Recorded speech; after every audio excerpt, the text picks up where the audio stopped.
दोस्तों नमस्कार। Colonel Ajay, CEO Ajay astro money group first global astro finance digital channel से आपसे मुखातिब होता हूं। आज 21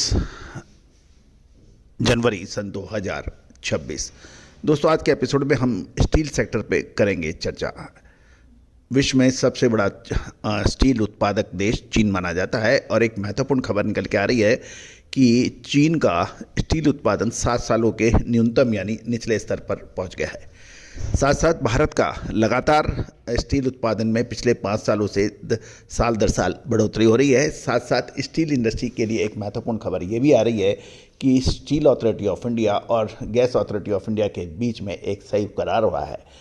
जानिए दोस्तों कुछ महत्वपूर्ण जानकारियां जो स्टील सेक्टर के व्यापारी व्यवसायियों के लिए एक फ़ायदेमंद सौदा हो सकता है, फ़ायदेमंद जानकारी हो सकती है।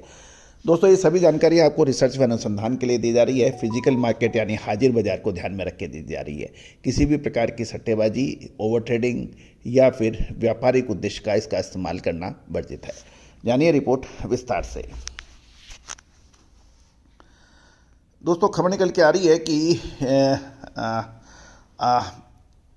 अंतर्राष्ट्रीय स्टील मार्केट की एक बड़ी खबर है कि चीन का स्टील उत्पादन साल 2025 में गिरकर 960 मिलियन टन रह गया है, जो पिछले 7 सालों का सबसे निचला स्तर माना जा रहा है।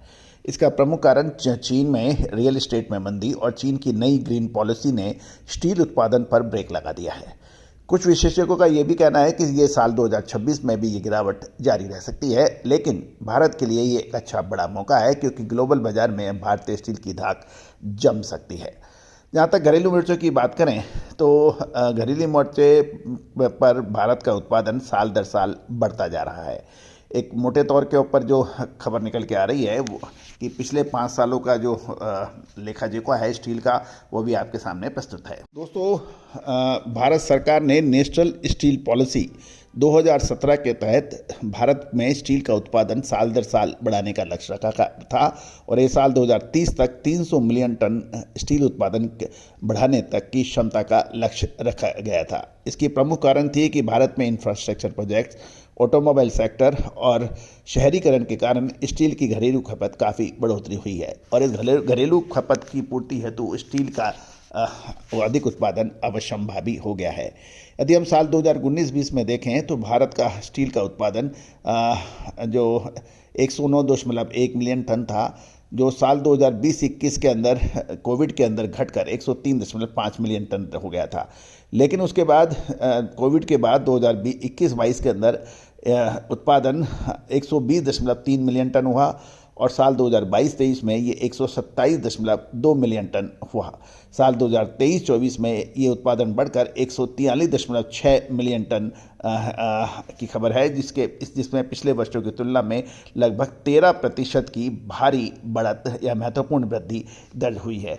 अब हम बात करेंगे साल 2025-26 के अंदर क्या उत्पादन की बात की जाए तो साल 2025-26 क्योंकि बहुत महत्वपूर्ण होगा, तो इसका उत्पादन का लक्ष्य साल 2025-26 में क्रूड यानी कच्चे स्टील का उत्पादन 150 से 155 मिलियन टन के पार जाने का अनुमान लगाया गया है।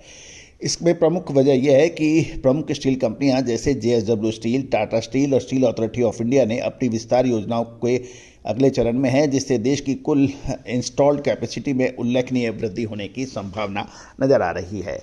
और इसका प्रमुख कारण जैसे हमने आपको पहले भी बताया है कि इंफ्रास्ट्रक्चर पर खर्च, इंफ्रास्ट्रक्चर पाइपलाइन के तहत भारी निवेश जारी रहने से स्टील की मांग मजबूत है। दूसरी ओर भारत में ऑटोमोबाइल और रियल एस्टेट, शहरीकरण और बढ़ते वाहन की संख्या को देखते स्टील का उत्पादन में गति मिल रही है। साथ साथ ग्लोबल बाजार में चीन के उत्पादन में कमी, जैसे कि हमने आपको पहले पार्ट में बताया था, भारत के लिए अंतर्राष्ट्रीय बाजारों में अपनी हिस्सेदारी बढ़ाने के लिए एक अवसर प्रदान कर रही है।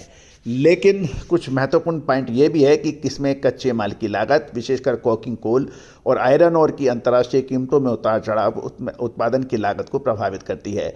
डीकार्बोनाइजेशन यानी ग्रीन स्टील की ओर बढ़ती रुझान कंपनियों को नई तकनीक में निवेश करने के लिए प्रेरित कर रही है, जैसे स्टील अथॉरिटी ऑफ इंडिया और गेल के बीच एक समझौता है, उसके बारे में भी हम चर्चा करेंगे।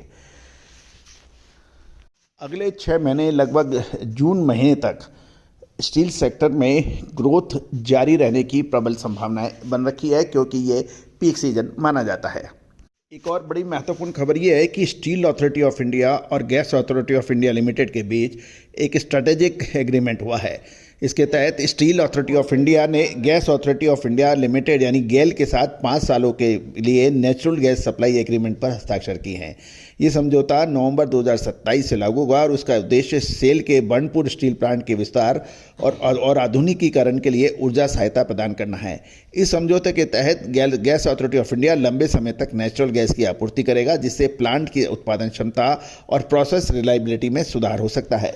और ये कदम स्टील अथॉरिटी ऑफ इंडिया के पर्यावरण अनुकूल स्टील उत्पादन और लो कार्बन ट्रांजिशन की दिशा में महत्वपूर्ण खबर है, जिससे एनर्जी कॉस्ट स्ट्रक्चर भी बेहतर होगा।